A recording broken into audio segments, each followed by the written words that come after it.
по-моему, ЕГЭ лучше, но если полностью менять, подстраивать под ЕГЭ саму систему образования, вот изначально классов, еще с начальной школы, там просто не совпадают. Я считаю, что классический экзамен лучше, потому что он объективнее дает оценку знаний школьников. Я сдавала 5 экзаменов ЕГЭ и сдавала творческий экзамен на журналистику, просто поступала в несколько специальностей.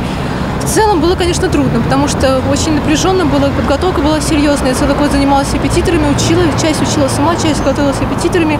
Естественно, это была очень серьезная подготовка, потому что от этого зависит вся жизнь. Я считаю, что надо упрощать систему. ЕГЭ, в принципе, тоже не так страшно. По нему поступить проще, чем по классическому. Я сдавала это 8 лет назад, и у нас было тестированный вообще ЕГЭ. Выбрали бы, наверное, обычные экзамены. Вот в чем основная была сложность с ЕГЭ? Основная сложность в том, что ты, получается, не можешь свою мысль выразить в полном объеме. Я думаю, что нынешняя система лучше все-таки.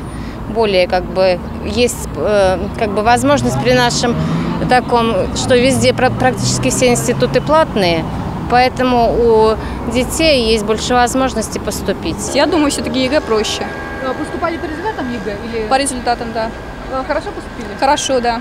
Куда поступили и как учились? В кооперативный техникум, потом закончила кооперативный университет, поэтому осложнений никаких не было. Если знания были, то показывать есть. Если знаний нету, вот тогда нечего показывать, это точно.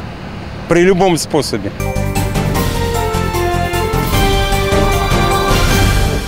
Мой младший сын сдавал госэкзамены и ЕГЭ, наверное, в первой волне в 2009 году. Вообще не понимаю, зачем перешли на эту систему.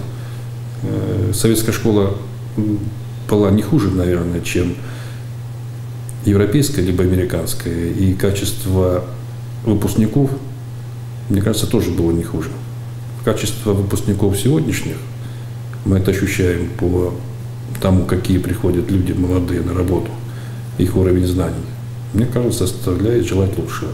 «Войну и мир» мы читали полностью, а сейчас ее полностью читать не надо. Сейчас на 10 страницах есть выдержки, ее надо прочитать, быть в курсе, чтобы на тестах какие-то понажимать нужные кнопки, либо перечеркнуть нужную строчку.